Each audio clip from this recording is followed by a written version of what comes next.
Buenos días. Hoy os quería compartir un caso práctico, un caso que se ha trabajado con terapia de coaching y filosofía, en el que a lo mejor pues os podéis ver reflejados, ¿no? O al menos entre todos aprender seguro.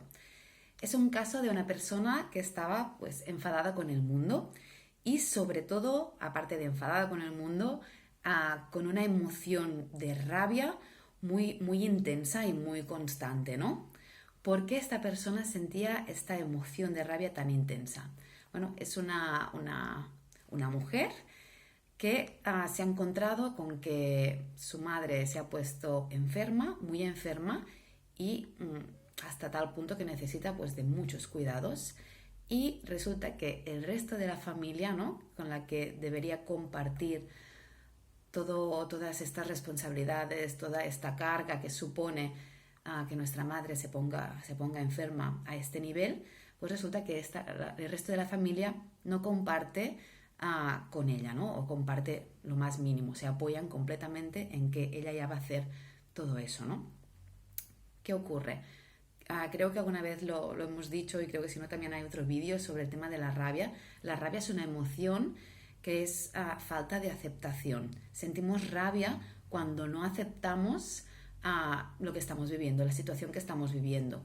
Por eso muchas veces, pues como os he dicho, las emociones, cuando las sentimos, cuando nos las dejamos sentir, se van, porque nosotros somos como un recipiente vacío, no somos esa emoción, ¿sí? A veces nos enganchamos mucho a lo que sentimos, pero a lo mejor al cabo de 2 días siento otra cosa, seguramente, ¿no? No somos lo que sentimos, somos como un recipiente que va sintiendo distintas cosas.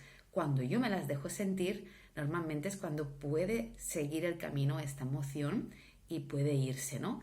En este caso, no se iba. ¿Por qué no se iba? Y a lo mejor es algo que os ha pasado, ¿no? Cuando hace mucho tiempo que tienes una emoción y esta emoción no se va. Bueno, más allá del aceptar, esta emoción estaba teniendo como una consecuencia positiva para ella sentirla. ¿Cuál era? Pues que gracias a sentir toda esa rabia, ella de aquí generaba la energía para poder tirar hacia adelante toda esta carga, tanto emocional como física. Y si al sentir rabia y tirar para adelante con toda esta carga ella sola, tanto emocional como física, que se ahorraba o que camuflaba, ¿no?, para no tener que sentir, pues la culpa, ¿no? La culpa, que es una de las emociones que más nos acechan cuando tenemos que estar al cargo o al cuidado de alguien, porque lógicamente nunca estamos lo suficientemente al cuidado de alguien como para sentirnos muchas veces tranquilos con nosotros, ¿no? Y al final hay muchas áreas de la vida de una persona que tampoco las podemos dejar de atender para estar solo atendiendo a alguien, ¿no? Entonces, no sé si lo habéis vivido, pero es un conflicto interno de culpa importante, ¿no? El encontrar ese equilibrio entre el yo y no perderme a mí misma y el cuidar de esa persona que me necesita. Y si además tenemos esta problemática de que no hay un acompañamiento familiar que se encargue al mismo nivel que yo, pues aún va a haber más carga, ¿no?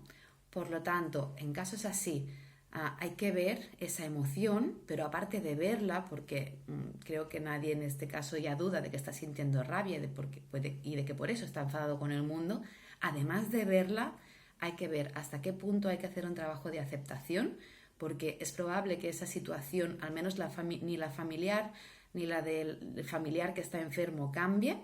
Después hay que ver la parte de equilibrio, ¿no? Aquí, como ya veis, hay un desequilibrio en las relaciones. A lo mejor se puede trabajar, a lo mejor no, y hay que pasarlo a la parte de aceptación, pero muchas veces nosotros tenemos el poder de trabajar nuestras relaciones aunque la otra parte no quiera implicarse, porque al final la otra parte decide estar aquí, pero también soy yo la que decide estar aquí, ¿no?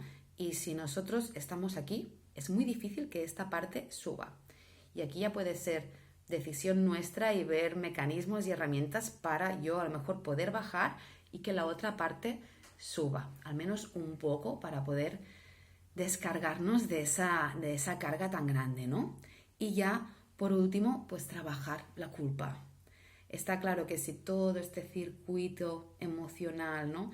En el que yo estoy atrapado, tiene que ver con no sentir culpa, cuando yo trabaje esta culpa, podré empezar a descargarme, podré empezar a tener un equilibrio más sano entre la parte que me dedico a mí misma y la parte que dedico a cuidar del otro.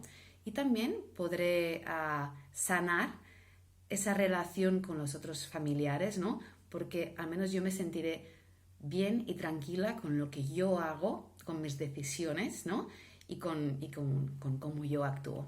Así que, bueno, espero que os haya gustado el caso. Si tenéis alguno, también me lo podéis enviar y lo podemos hablar. Y nada, hasta el siguiente vídeo. Adiós.